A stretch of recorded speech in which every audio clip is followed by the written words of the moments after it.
Holland movie review. Nicole Kidman holds this uneven thriller together, swerving wildly between genres.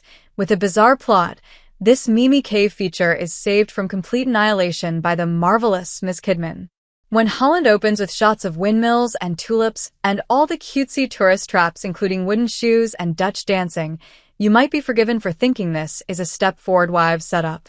The fact that Nicole Kidman, who starred in the 2004 adaptation of the Ira Levin novel, is in the picture with Dutch cap, cements the belief. Though it is the year 2000, for the small community in Holland, Michigan, the clock seems to have stopped at some point of time in a Vermeer painting.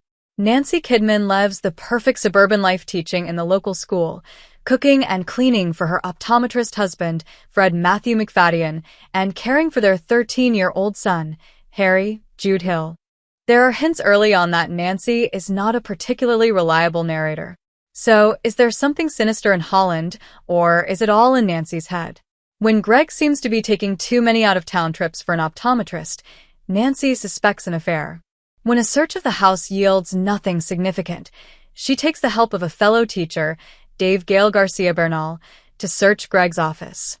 When that too does not reveal any deep, dark secret, Nancy and Dave decide to follow Greg on one of his out-of-town trips, and the film goes completely off the rails.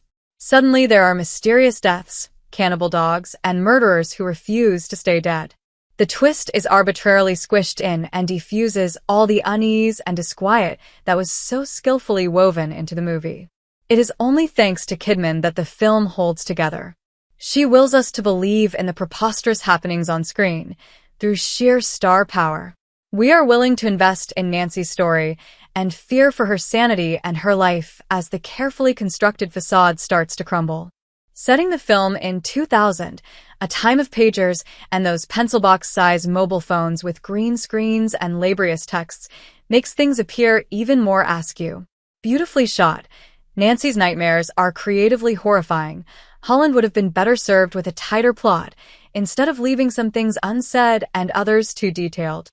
For now we can watch Kidman delicately walk the line of black comedy in her aprons and sweaters with Bernal providing excellent support, marvel at the incredibly detailed model train set, or laugh with Leslie Nielsen as Detective Sergeant Frank Drebin interrogating a mime.